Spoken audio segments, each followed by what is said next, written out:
की square test. इतना बोला गया कि क्या है की स्क्वायर के अंदर। सबसे पहले तो ये कहाँ का है, नॉन पैरामीट्रिक था, ये हमने सीखा था, ठीक है। और इसमें करते क्या है, इसमें बेसिक सी बात कि एक एक्सपेक्टेड वैल्यू जो होती है और ऑब्जर्व्ड वैल्यू होती है, एक्सपेक्टेड वैल्यू और ऑब्जर्व्ड वैल्यू किस चीज़ की, क्योंकि नॉन पैरामीट्रिक है तो क्या चल रहा होगा उसके अंदर, क्वालिटी, ठीक है। तो मतलब उसके अंदर उसकी जो जितनी भी चीज़ें हैं, जैसे कि भाई एक प्लेसिबो कंट्रोल है, ये एक्सपेरिमेंट है, तो नंबर ऑफ फ्रीक्वेंसीज इसमें हो रही होगी, इसमें लिखी जा रही होगी और फ्रीक्वेंसीज का हम कंपेरिजन कर रहे होंगे, ना कि उसका एग्जैक्ट नंबर। मतलब जैसे कंटिन्यूस डेटा हाइट के अंदर 3.5 है जी, 4.2 है जी, ऐसे करते करते करते हम निकालते हैं, इसका मीन निकालते हैं, मीडियन निकालते हैं, जो भी निकालते हैं। तो कल भी हम क्या देख रहे थे, कल हम जो हमने Z टेस्ट और T टेस्ट किया उसमें ऐसी ही ये हम कुछ का निकाल के टोटल उसका हम मीन निकाल रहे थे और मीन के बाद में उस मीन के अपॉन SE कुछ कर रहे थे। मतलब ऐसे सा कोई डेटा था जिसमें उसकी क्वांटिटी थी, क्वांटिटी का मीन निकाल के और SC निकाल के कुछ हम उसका डिवाइड कर रहे थे, ये था Z और T। की स्क्वायर में क्या कर रहे हैं कि जहाँ पे हम ये नहीं है हमारे पास डेटा, जहाँ पे हम उसकी क्वालिटी देख रहे हैं, क्वालिटी है उसके अंदर, तो उस क्वालिटी का करेंगे क्या, मतलब क्वालिटी का मतलब करेक्ट कैटेगरी। मतलब आप कोई मर गया, died and survive, it's a category. Height है, अगर इसी हाइट को हम ऐसे बोल देंगे कि भाई मीडियम हाइट, मीडियम क्यों बोलोगे, स्मॉल मीडियम और टॉल, तो ऐसे करके अगर हम इसी हाइट को हम इन 3 कैटेगरीज में डिवाइड करके और डेटा डाल दें कि स्मॉल के अंदर 5 लोग थे, मीडियम के अंदर 6 लोग थे और टॉल के अंदर 7 लोग थे, तो सेम ही तरीके का जो डेटा है, अब इस डेटा के ऊपर हमारा लगेगा की स्क्वायर। तो जिसकी हम कैटेगरी की बात कर रहे हैं, उस कैटेगरी के ऊपर जो हम टेस्ट लगाने वाले हैं वो भी कंपेयर करने का। तो ये इसका इंट्रोडक्शन। क्या, the chi square test written as this symbol is useful measure for comparing experimental obtained result with those expected theoretically। हम जो थ्योरेटिकली एक्सपेक्ट कर रहे थे कि इतने लोग आने चाहिए थे, उसका कंपैरिजन, थ्योरी वाली एक्सपेक्टेड का कंपैरिजन जो हमको मिला है एक्चुअल में, उससे करेंगे। अब ये एक्सपेक्टेड वाला कहाँ से आएगा, हमें क्या पता हम क्या एक्सपेक्ट कर रहे हैं। ऑब्जर्व वाला तो हम करते ही हैं कि भाई सच में इतने लोग मरे थे, जैसे डाइड और सर्वाइड का अगर एग्जांपल लें तो हमारे पास कितने लोग थे, अगर 100 लोग थे तो उसमें से देखा कि भाई कंट्रोल ग्रुप में 10 लोग मर गए और 25 लोग बच गए। तो ऐसे एक्सपेरिमेंटल ग्रुप के अंदर 5 लोग मर गए और 60 लोग बच गए, ठीक है। तो इस तरीके से ये तो सच हुआ। अब ये तो सच है, इसका मतलब ये ऑब्जर्व्ड है तो एक्सपेक्टेड कहाँ से आएगा, तो एक्सपेक्टेड को हम कैलकुलेट करते हैं एक फॉर्मूले से। तो एक चीज में इसमें कैलकुलेशन इस चीज की होती है, ऑब्जर्व तो हमारे पास डेटा होता है। तो सबसे इसमें ये रखते हैं कि इन दोनों का कुछ कंपैरिजन कर रहे होंगे, फॉर्मूला सिंपल सा यही है कि उन दोनों का कुछ माइनस करके और डिवाइड कर रहे होंगे एक्सपेक्टेड वाली से।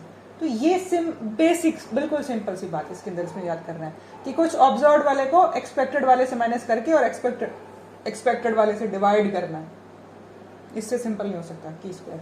करते कैसे हैं, जैसे मैंने बोला आगे इसकी करके, बेस्ड ऑन द हाइपोथेसिस का इट इज। अब ये आया कहाँ से डेटा, कोई हाइपोथेसिस लेके चले होंगे ना, कंट्रोल और एक्सपेरिमेंटल ग्रुप है तो उसके पीछे कोई हाइपोथेसिस लेके चले होंगे। तो कोई हाइपोथेसिस के लिए हमने 2 तरीके का डेटा लिया, डेटा का 2 तरीके की कैटेगरी हुई। अब कैटेगरिकल डेटा का हमने नंबर इकट्ठा किया और ये जो टेबल तैयार हुआ इसे कहते हैं कंटिंजेंसी टेबल, जो तुमको मैंने बहुत पहले बताया था।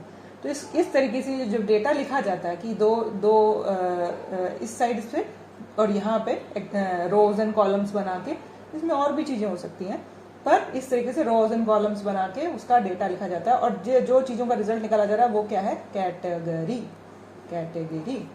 उसका, और कैटेगरी की ये है फ्रीक्वेंसी, और ये वाली क्या है, ऑब्जर्व फ्रीक्वेंसी। ठीक है। और हम क्या निकालेंगे, इसका कुछ और आगे एक डेटा साथ में ऐड करेंगे, वो होगी एक्सपेक्टेड फ्रीक्वेंसी। वो कहाँ से आएगी, वो हम आगे फॉर्मूलों से कैलकुलेट करेंगे, ये वाला। और फिर इन दोनों का, क्योंकि ऑब्जर्व को एक्सपेक्टेड से माइनस करना है और एक्सपेक्टेड वाली से ही डिवाइड कर देना है, बस इतनी सिंपल सी चीज़ है, ठीक है। तो it is used as a test statistics in testing a hypothesis that provide a set of theoretical frequencies with which observe frequencies are compared.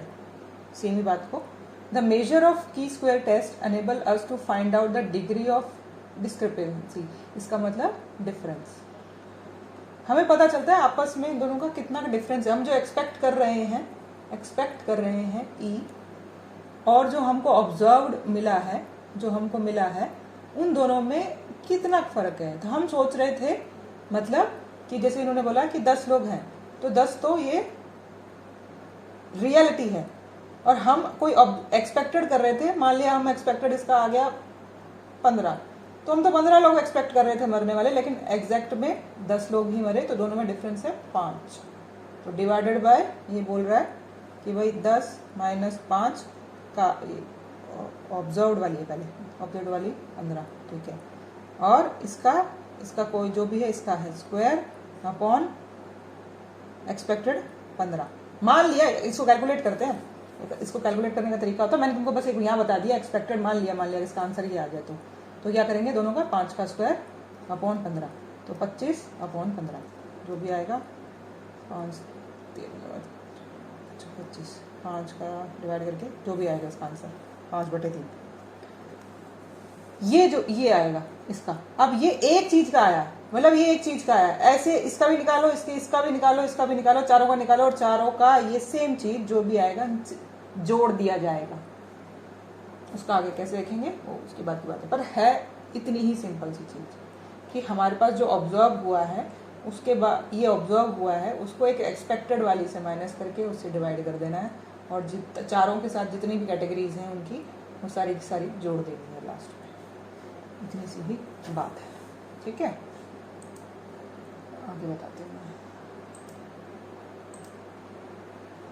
तो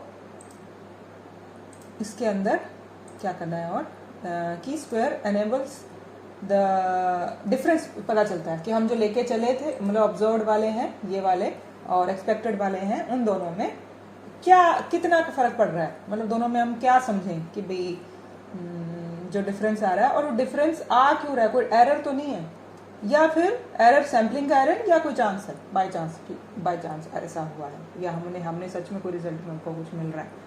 तो chi square is not a parametric test, क्योंकि इसकी value drive की जाती है observation से नहीं, क्योंकि एक नॉन पैरामेट्रिक हो गया ये टेस्ट है। की स्क्वायर टेस्ट, इसको लाइन को छोड़ देना है, not concern with any other population distribution and its observation. Chi square का अलग ही डिस्ट्रीब्यूशन होता है। It is a Greek word that is pronounced as chi. इसका कॉल पर्सन जो पर्सन था उसने दिया था ये, और फॉर्मूला था ये इसके अंदर। इस चीज का सिग्मा, ये इतना ये छोड़ भी दोगे तो भी चलेगा, बस इतना याद रखो इसके अंदर। और ऑब्जर्व्ड माइनस एक्सपेक्टेड का square upon expected frequency. Ith event set of events, कितने लोग हैं, नंबर, मतलब नंबर ऑफ का मतलब कि मैंने तुमको बताया ये एक का निकाला हमने, ये दूसरे का निकाला, ये तीसरे का निकाला, चौथे का निकाला, इन चारों का सिग्मा कर दिया, इसलिए यहाँ था सिग्मा का साइन लगा हुआ था ऐसे करके। तो ये चारों का टोटल करना है। अभी तुमने एक एक निकालना सीखा, फिर एक एक को सबको आगे एग्जाम्पल में दे रखा है, सबका इकट्ठा जोड़ देंगे, इसलिए इसके ऊपर ये जो निशान लगा हुआ है वो लगा हुआ है सिग्मा का। सबका टोटल करना है, सबका निकाल के। अब स्टेप्स हैं कैलकुलेट करने के, ये स्टेप्स हैं इसके अंदर कि पहले तो क्या दिया है, एक रैंडम सैंपल लिया गया, सैंपल लिया है कंट्रोल ग्रुप का और इसका, इन दोनों को 50 लोग थे या जितने मिले थे, 100 लोग थे, तो इन 100 लोगों को कहाँ इकट्ठा किया गया, 100 लोगों में से कितने लोग कंट्रोल में डाले गए, कौन से इसमें डाले गए, ये सबसे पहले कहाँ कैसे डिसाइड होता है, रैंडमली इधर गए, कोई भी कंट्रोल में जा सकता, कोई भी एक्सपेरिमेंट में जा सकता था। दूसरा, ये क्वालिटेटिव डेटा कलेक्ट किया गया। तीसरा, कंटेंजेंसी टेबल बनाया गया। और डालने के बाद इसमें डाल दिया गया, टेबल बनाने के बाद सारा ऑब्जर्व डेटा इसमें डाल दिया। Table outcome of the treatment with drug and placebo, since the table present joint occurrence of 2 sets of events, joint occurrence of 2 sets of events, मतलब कंट्रोल जो मर गए ये 2 चीजों का है ये आंसर, फिर कंट्रोल्ड जो सरवाइव हो गए उसका है ये आंसर, तो ये 2 चीजों का आंसर है ना। तो जॉइंट 2 सेट्स ऑफ इवेंट्स का एक आउटकम निकल रहा है, जो कि भाई अकेला कंट्रोल और मर गया, कंट्रोल और सर्वाइव हो गए, एक्सपेरिमेंटल मर गए, एक्सपेरिमेंटल सर्वाइव हो गए। इस तरीके से ये जॉइंट इसमें 2 इवेंट्स चलते हैं। इवेंट्स तो एक तो इसको भी बोल सकते हैं डाइड और सर्वाइव, ये 2 इवेंट्स हैं, और इसका भी है कि ये जॉइंट इवेंट है कंट्रोल के अंदर। तो आउटकम एंड जैसे 2 set of events and the treatment and outcome of the disease, ठीक है, ये वाली चीज इसके अंदर। तो सिंपल सी बात की ये एक कंटीन्यूअस टेबल बनता था जिसमें हम 4 साइड ऐसे मैटर हमें मिलता है, उसके अंदर हम जो ऑब्जर्व करते हैं हम उसमें डाल दिया। अगर हमारा मैटर ऐसा है और रैंडमली निकाला गया है, क्वालिटेटिव है और कंटीन्यूअस टेबल बना दिया गया है, तो अब इसको कैसे कैलकुलेट करेंगे, कैसे इसमें स्क्वायर लग रहा होगा, उसके लिए एक्सपेक्टेड वैल्यू जो हमको सबसे पहले कैलकुलेट करनी है वो कैसे करते हैं। इसमें ऐसे करते हैं, सबसे सिंपल तरीका है कि अब हम सबसे पहले इसकी कैलकुलेट करते हैं, जैसे इस एरिया की, इसकी, तो इसके नीचे का जो टोटल है, टोटल ये लो 15, इसके सामने का जो टोटल है ये वाला 35, इसे करो इनको अपॉन क्या करना है ये वाला टोटल। तो सिर्फ ये टोटल वाली वैल्यूज की तरफ ही ध्यान देना है, ये सारी टोटल वाली वैल्यूज है, इन्हीं का कैलकुलेशन हो रहा है और किसी चीज का कैलकुलेशन नहीं हो रहा। तो जो कैलकुलेशन है इनको भूल जाओ, इसका कोई कैलकुलेशन नहीं, सिर्फ ये वाली जो लाइन है इसका कैलकुलेशन हो रहा है, यहाँ से लेकर यहाँ तक ये वाली चीज का, ठीक है। तो इसके अंदर जो कैलकुलेशन करने के लिए जो मैथ्स फॉर्मूला जिसमें डल रहा है उसमें सिर्फ और सिर्फ जो ये टोटल वाला एरिया है उसका ही सारी वैल्यूज वहीं से उठाई जा रही हैं, अंदर से चार्ट के टेबल के अंदर से कुछ नहीं उठाया जा रहा है इसके अंदर। तो इसमें करना क्या है, अब हम सबसे पहले इसका कैलकुलेट करते हैं। तो इसका टोटल क्या है, ये 15, ये आ गया। कितने टोटल कितने लोग मरे, उसमें से इसका टोटल क्या है,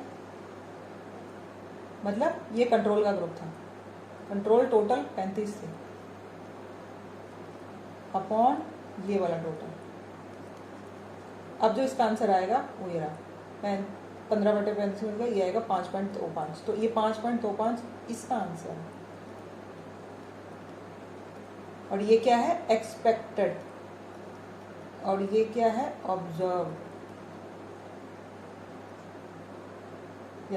अब इसी चीज का अगर इसके नीचे वाले का निकालेंगे तो कैसे निकालेंगे, 15 तो सेम ही इसका भी, तो 15 इंटू, लेकिन इसके सामने का टोटल कितना है 65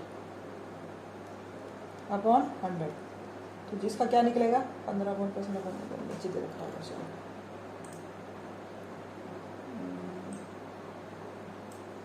उन्होंने निकाल लिया इसका 15.65। ऐसे हर किसी का निकाल लेते हैं, इसके अंदर निकाल के सीधा उन्होंने ये इसमें सीधा आंसर ही लिखा हुआ सर ने, इसमें इतना नहीं निकाला हुआ, सर ने 2 चीज़ों को निकाल के दिया है यहाँ पे। तो जो भी इसका आएगा डिवाइड करके ये यहाँ लिख दिया, इसको करके देखते हैं ना।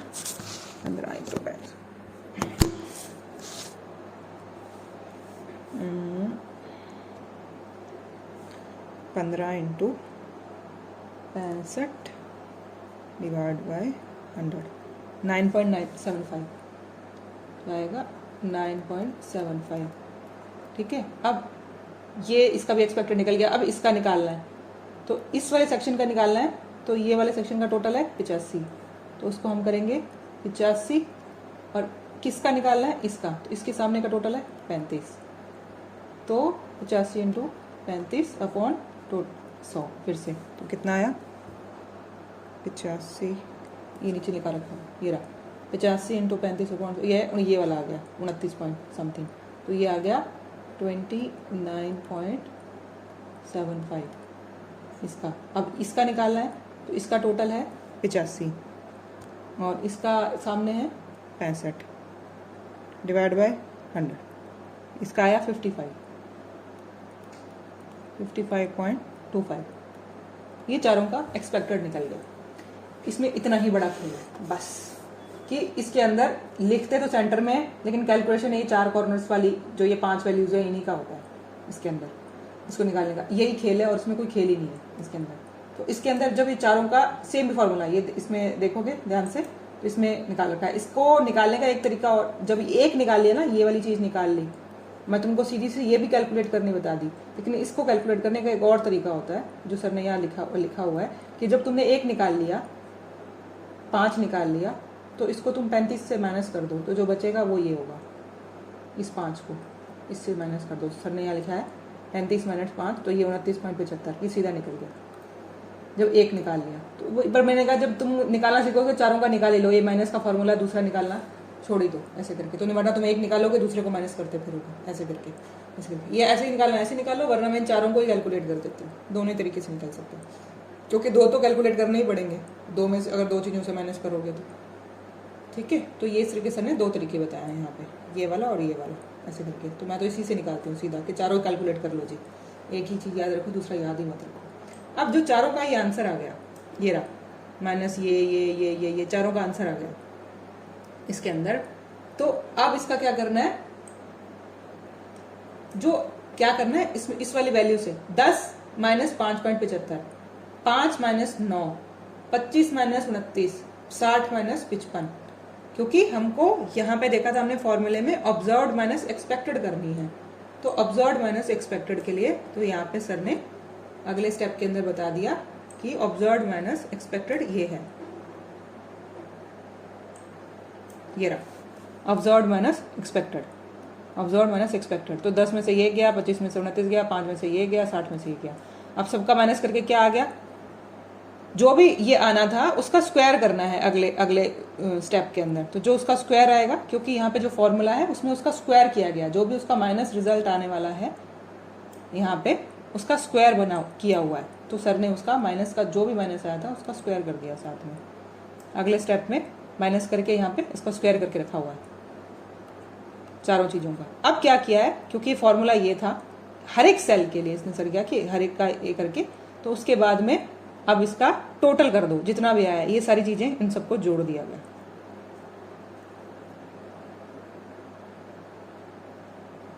ठीक है।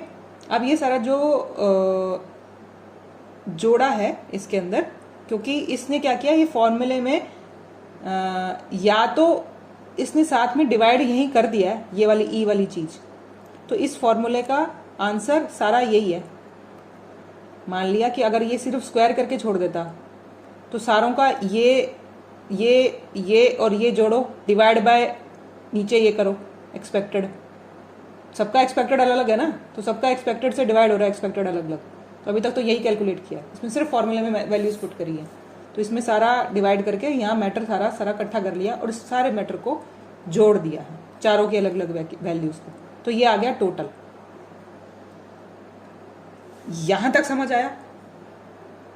सिंपल सा फॉर्मूला, ऑब्जर्व्ड और एक्सपेक्टेड दोनों को कैलकुलेट, ऑब्जर्व्ड हमारे पास होता है, एक्सपेक्टेड हम निकालते हैं, एक्सपेक्टेड से उसको माइनस करते हैं और माइनस से जो मैटर आता है ये वाला माइनस किया उसका स्क्वायर करते हैं और स्क्वायर करने के बाद उसी एक्सपेक्टेड से डिवाइड करते हैं, जो मैटर आता है उसको सारे मैटर को जोड़ दिया जाता है और टोटल ही आता है।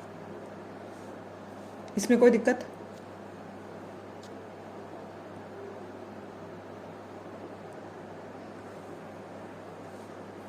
चलो, अभी टोटल को जोड़ने के बाद में क्या किया, दूसरी चीज कैलकुलेट होती है इसके अंदर, डिग्री ऑफ फ्रीडम। हमें बताया कि भाई उसके अंदर जो किस चीज से डिवाइड करना है या क्या देखना है, या कोई वर्ड उसमें साथ में चलेगा कि number of people, total n number of लोग थे, लेकिन हर एक केस के अंदर किसी कैलकुलेशन की वजह से वो n नंबर ऑफ पीपल अलग अलग हैं। यहाँ पे फॉर्मूले में कहीं n यूज नहीं हो रहा, नहीं तो हर बार हम देखते हैं कि हर जितने फॉर्मूले हम पढ़ के आए हैं उसमें divided by n, root n, ये n-1 जैसे कल पढ़ा था उसके अंदर उससे डिवाइड हो रहा है। इस फॉर्मूले में कहीं n यूज नहीं हो रहा, ये यूज हो रहा है उसके चार्ट में जाके, मतलब जो हम टेबल में जाके इसका आंसर देखेंगे ये वहां पे ये यूज होगा कि कितने लोग थे।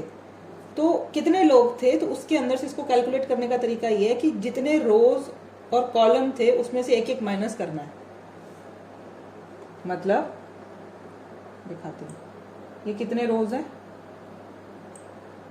ये एक रो 2 रो, कॉलम कितने हैं 1 कॉलम 2 कॉलम, तो जो जितने भी रो हो सकता है तीसरा कुछ हो या चौथा कुछ हो, कोई भी चीज़ हो सकती है ना। जैसे तुमको हाइट का बताया था मैंने, तो स्मॉल मीडियम टॉल ये 3 चीज़ें हो जाती, जैसे स्मॉल मीडियम टॉल ऐसे करके हो जाता, तो ये 3 हो जाते।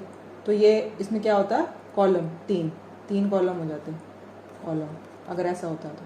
अभी क्या है कॉलम जो रियलिटी में 2 है अपने पास जो एग्जांपल है, तो इसमें रॉ 2 है ये वाली चीज़, और कॉलम 2 है ये और ये 2 है। अब फॉर्मूला क्या है इसके अंदर कि दोनों में से एक एक माइनस करना है, बस। क्यों करना है, कैसे करना है, क्या मिलेगा, उसकी लॉजिक छोड़ दो, तो बहुत डेप्थ में जाओगे। बस कुछ भी करना है, दोनों में से एक एक माइनस करना है, तो आंसर इसका 1 आ रहा है। तो इसको कहते हैं, जो आ गया डिग्री ऑफ फ्रीडम बोलते हैं। The number of degree of freedom is number of values in the final calculation of statistics that are free to vary. ये बहुत डेप्थ वाली बात है, इतना डेप्थ में मत जाओ। बस कुछ भी है, एक फॉर्मूले में आंसर निकालने के बाद में एक डिग्री ऑफ फ्रीडम हमको पता करनी होती है। उसका पता करने का तरीका यही है कि रोज और कॉलम में से फॉर्मूला यही है, दोनों में से एक एक माइनस हो जाएगा। अगर हमारे पास कॉलम जैसे 2 थे तो 3 कॉलम थे, 3 माइनस 1, और रो 2 थी तो 2 माइनस 1। अगर ये जो बताई थी मीडियम स्मॉल, अगर ये वाला काम होता तो यहाँ पे 3 में से 2 रह जाते और यहाँ 2 माइनस 1 रह जाता, 2 इंटू 1 इक्वल टू आंसर 2 आता। अब इसमें क्या फर्क पड़ता अगर बाई चांस ऐसा आता, तो इसका जो आंसर है वो ये है कि जो भी तुम्हारा ये आया डिग्री ऑफ फ्रीडम, चार्ट है, चार्ट के अंदर दिखाती हूँ तुमको, चार्ट है, चार्ट में उसका आंसर देखना है।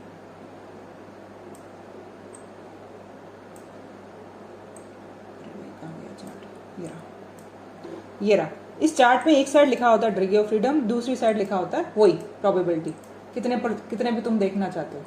तो हमारे पास डिग्री ऑफ फ्रीडम हमारा आया था 1, और हम उसको देख रहे थे अगर 0.05 पे देखें, 0.02 पे देखें, तो इसका आंसर ये है। अब इसने कितने पे देखा है वो देखते हैं, जितनी भी वो प्रोबेबिलिटी लेके चला होगा, ठीक है। तो इसने किस पे देखा,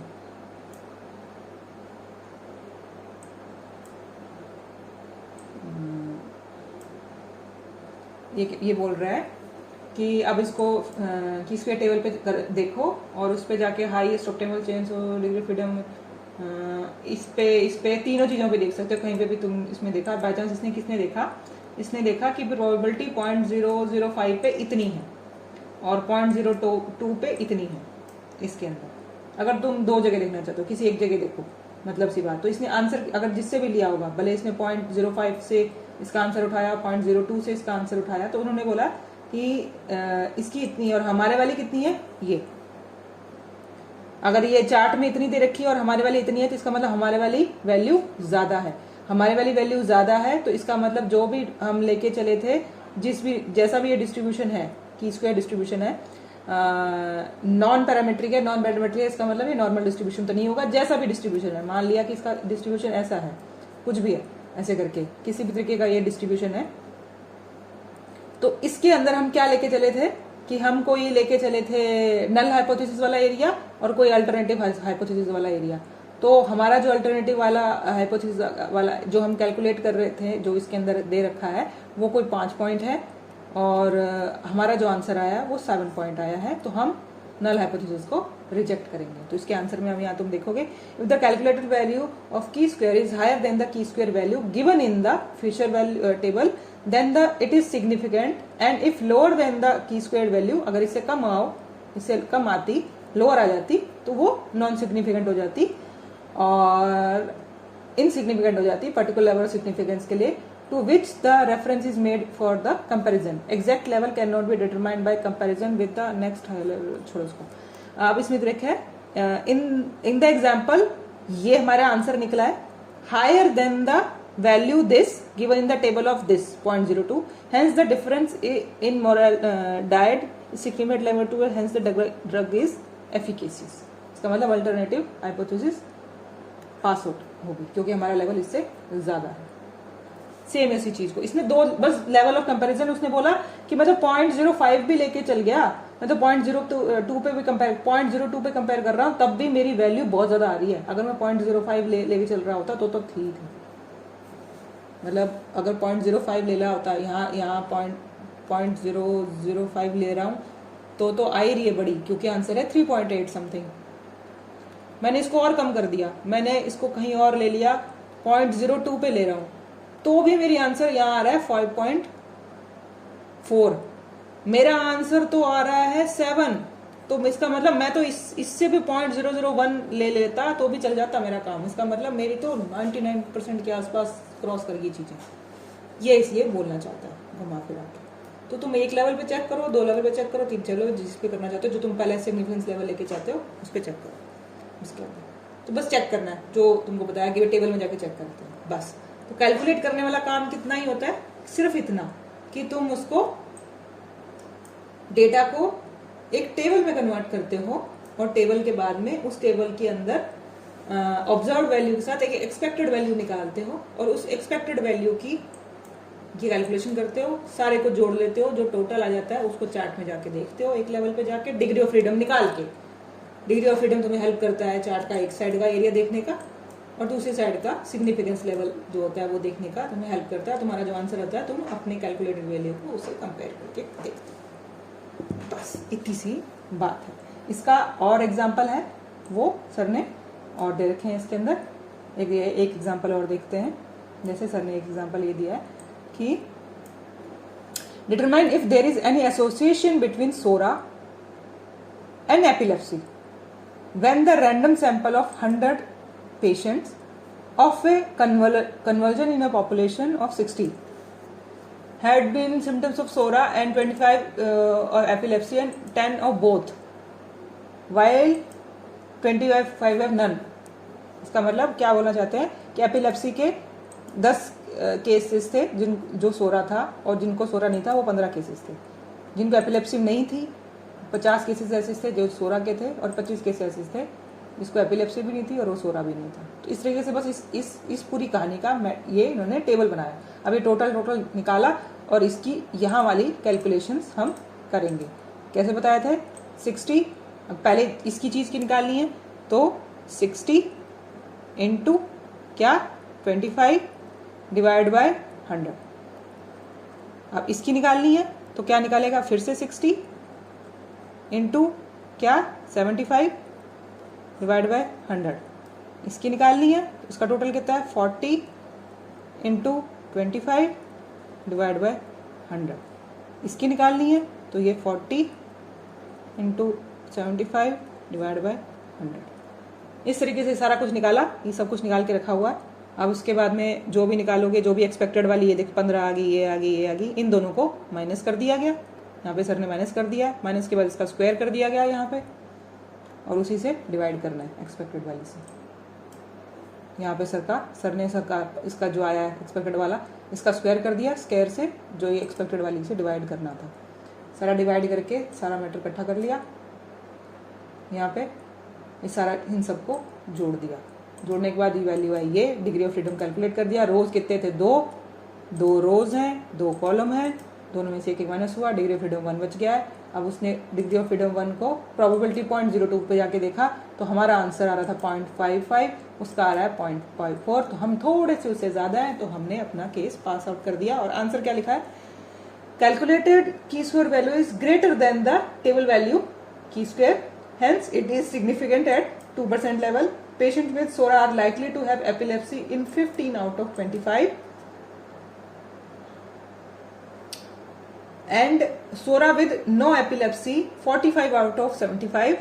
यहाँ पे इसका एक्सपेक्टेड कितना निकला था 45, ये रहा इसका आंसर है यहाँ पे 45। एक्सपेक्टेड की बात हो रही है, यहाँ निकला ना ये वाला E3, ठीक है 45 ये against 60% and 40% respectively as observed. Probability of the difference occurring by chance is less than 2 out of 100 cases. Probability of not getting this difference is nature is 98%। मतलब हमारा 2% लेवल पे हम पास आउट हो गए ना, तो क्या कि भाई हमारे पास 2% चांसेस हैं कि हम इस चीज को नहीं ठीक कर पाएंगे इसके अंदर। सो सोरा एंड एपिलेप्सी आर एसोसिएटेड और इंटरडिपेंडेंट। इस बस इस पूरी कहानी को एक्सप्लेन करने की वर्डिंग्स में ये आता है इसके अंदर, वरना तुम्हें समझ नहीं आएगा इसके अंदर। तो इसको शांति से बैठ के खुद दोबारा पढ़ना, बताया उसने, समझाया यही है। इसमें यहाँ क्वेश्चन मार्क लिखा है कि इस लाइन को दोबारा दोबारा पढ़ते रहना, इसको एक्सप्लेन कैसे किया है इन्होंने, वरना बात वही है जो अभी तक हम रिपीट कर रहे हैं। एक्सरसाइज और दी है और कोई और केसेस इसके अंदर सेम ही चीज़ के अंदर सेम उसको एक्सप्लेन करने के, इसलिए मैं दोबारा नहीं बताती, क्योंकि इसका एक ये तो डायरेक्ट फार्मूला है जो तुमको पता है, एक अल्टरनेटिव फार्मूला है वो तुम नहीं पढ़ो, ये एक थोड़ा सा कॉम्प्लिकेटेड फार्मूला है। इन सारी मैटर को तुम सारा सीधा सीधा भी लिख सकते हो ऐसे करके। तो ये सीधा शॉर्टकट मेथड से उसका सारा जैसे ये लिखा हुआ है ABCD और ए बी प्लस बी और ये सारा कुछ है, तो ये सारा इस फॉर्मूले में सीधा पुट कर दोगे तो तुमको शायद पूरा अलग अलग नहीं निकालना पड़ेगा। तो ये शॉर्टकट वाला फॉर्मूला है, ऐसे भी निकाल सकते हो और ऐसे भी इसका आंसर आ जाएगा। ऐसे आंसर निकाल के कंपेयर कर लो, जाके देख लो, तो हर एक स्टेप को अलग अलग करने के बजाय सारे स्टेप्स इकट्ठे हो जाएंगे। तो ये एक दूसरा फॉर्मूला है अल्टरनेटिव का, ठीक है। अब दूसरी क्या चीज कि भाई क्या कंडीशंस हैं इसको यूज करने की। The observation collected for Chi-square test should be on a random basis of sampling. First, random. Each of the observation should be independent to each other. मतलब डाइड है, मर गया है, और एक सर्वाइव, इसका आपस में कोई लिंक नहीं है। मरना या जीना दो अलग अलग इवेंट हो गए, ठीक है। तो ये सारे जो इधर से कंट्रोल और जो हमारा एक्सपेरिमेंट है ये अलग चीजें हो गई, तो इनका आपस में कोई रिश्ता नहीं है किसी भी तरीके का। अब जब तुम कहीं और देखोगे तब तुम्हें चलेगा कि क्या रिश्ते की बात है, मतलब आपस में कि भाई मान लिया कैंसर केसेस और स्मोकिंग, लेकिन इस कैंसर केसेस के अंदर कुछ लोग स्मोकिंग के साथ आए होंगे और अकेली स्मोकिंग की वजह से कुछ और हुआ होगा, समथिंग, मतलब ऐसा तो कुछ है कि कुछ भी हो सकता है कि उन लोगों का आपस में कोई रिश्ता नहीं होना चाहिए किसी वजह से, कि पता चले कि ये जो लोग हैं इसमें इसका कोई इन्वॉल्वमेंट हो। जैसे कि अगर कुछ और सिंपल भाषा में बताऊं तो मान लिया कि एक्सीडेंट केसेस थे,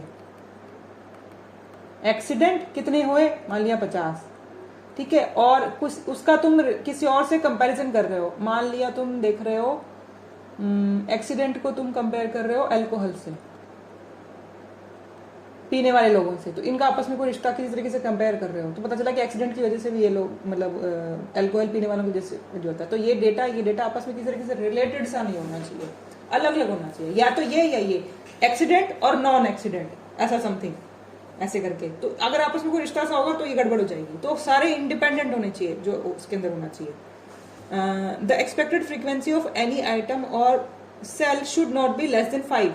तो अगर 5 से छोटी है तो उसका कुछ हम बाद में उसमें चेंज करते हैं। मतलब क्या चीज कि जो हम ये कैलकुलेट कर रहे हैं, यहाँ पे लिखा हुआ 10, 25, 5, 7, ये जो वैल्यू है, ये जो 5 आया है, ये 5 से कम नहीं होनी चाहिए।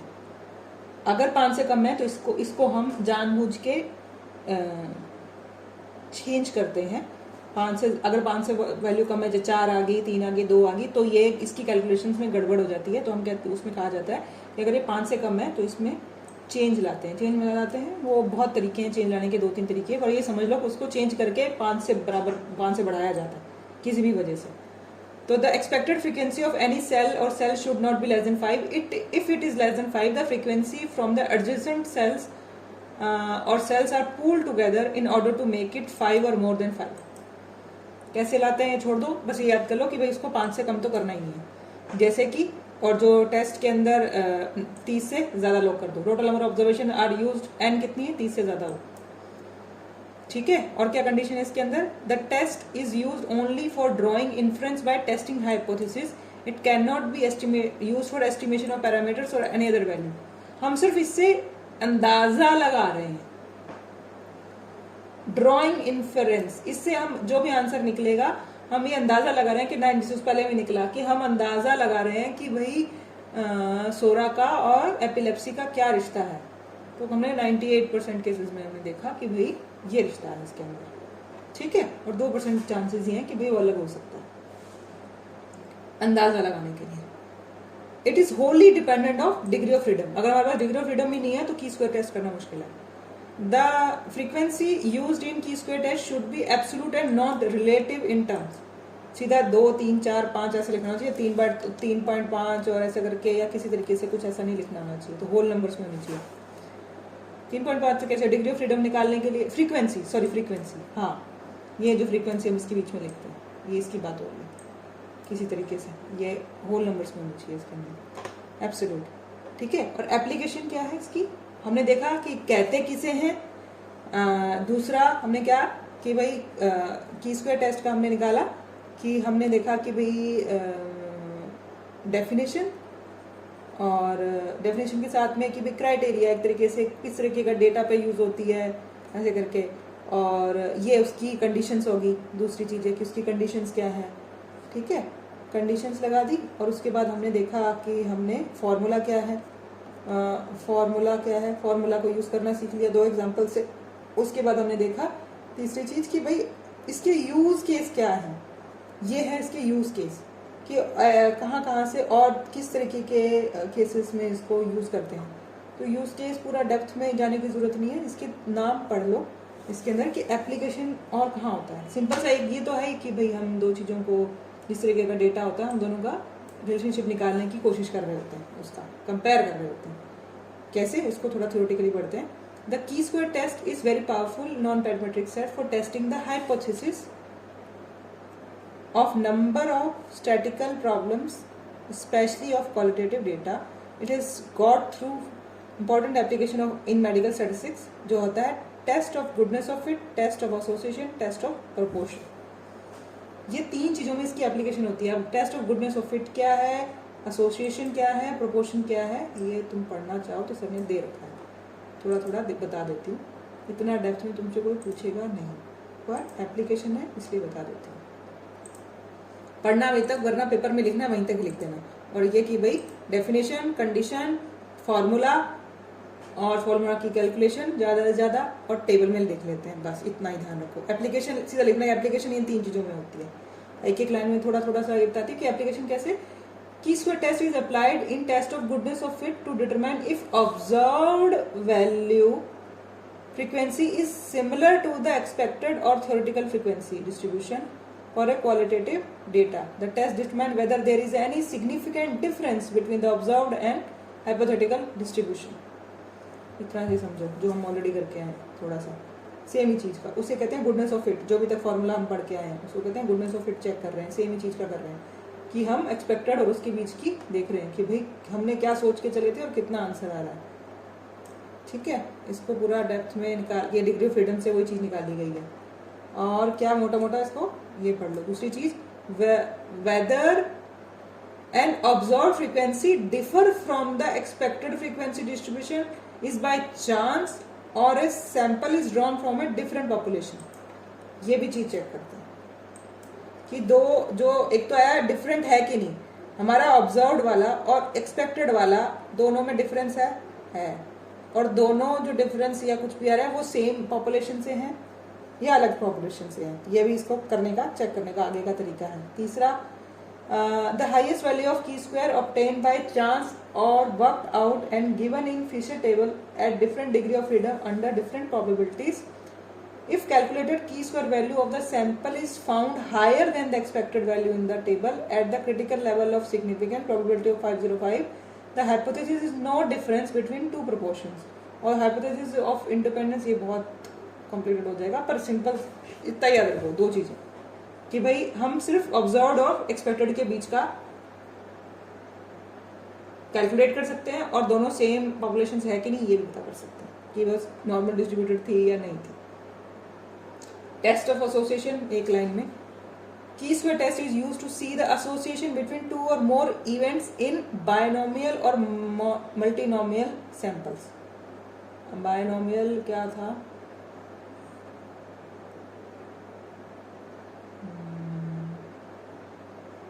और डेप्थ में जाना पड़ेगा।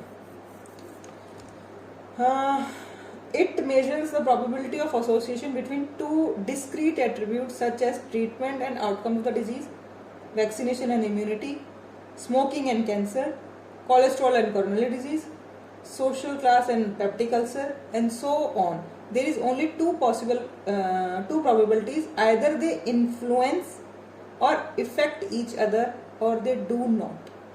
That is either they are dependent on each other और they are independent on each other. Null hypothesis assumption is made that there is no association, independent है, ऑफ टू इवेंट्स, अगर हम की स्क्वायर से निकालते हैं। मतलब जितने भी हम ये कि हमने वैक्सीनेशन दी, वैक्सीनेशन से इम्यूनिटी बढ़ती है कि नहीं बढ़ती, तो इस तरीके का दोनों दो कैटेगरीज लेते हैं, दोनों का डेटा इकट्ठा करते हैं और दोनों को कंपेयर करके यहाँ बताते हैं, तो इन दोनों में कोई रिश्ता है कि नहीं ये पता करते हैं, एसोसिएशन। सेम ही चीज़ है, एप्लीकेशन यही हुई ना दो चीज़ों का। करते क्या है, सेम ही चीज़ों से करने का तरीका अलग नहीं है, बस उसको पढ़ने का, समझने का, समझाने का तरीका एक तरीके से हो गया। तो गुडनेस ऑफ फिट बोला जाता है, और गुडनेस ऑफ फिट के अंदर दूसरा एसोसिएशन बोला जाता है, तीसरा टेस्ट ऑफ प्रपोर्शन, कितनी मात्रा में, प्रोपोर्शन। किसमें test is use as a alternative test to find the significance of difference in two और more than two proportions, especially of two binomial samples when they are small in size, less than 30, such as incidence in hypertension of 25 obese and 25 non-obese. The test can still be applied to correction factor. मतलब अगर थोड़े number हैं, जैसे कि बोला था कि वो 5 से कम हो यहाँ पे, तो उसको करेक्ट करते हैं। अगर वैसे भी अगर टोटल तो 100 आ गया, अगर मान लिया 100 यहाँ पे 30 हो, 30 से भी कम सैंपल हो, अगर 30 से कम है तो किसी खाने में 5 से कम वैल्यू हो सकती है, तो 5 से कम वाली वैल्यू को थोड़ा सा करेक्ट करो किसी तरीके से, और 2-3 तरीके होते हैं करेक्ट करने के, वो इतने डेप्थ में जाने के नहीं, बस इसको 5 रखो कम से कम, ऐसे करके तो करेक्ट करके इसका कैलकुलेशन किया जा सकता है। तो प्रोपोर्शन पता करने के लिए जरूरत है, तो इतना डेप्थ में मत समझो, बस है ऐसा कुछ है इसके अंदर, ठीक है। तो हमने क्या पढ़ा, डेफिनेशन पढ़ी, डेफिनेशन के बाद उसकी कंडीशंस पढ़ लो, कंडीशन के बाद उसका फॉर्मूला पढ़ लो, फॉर्मूला के अंदर क्या कैसे कैलकुलेट करना है, उसको कैलकुलेट करने के तरीके और उसका एप्लीकेशन 3 तरीके से, बस उसकी पहली मोटी ये बताओ, ये समझ आया कि नहीं आया।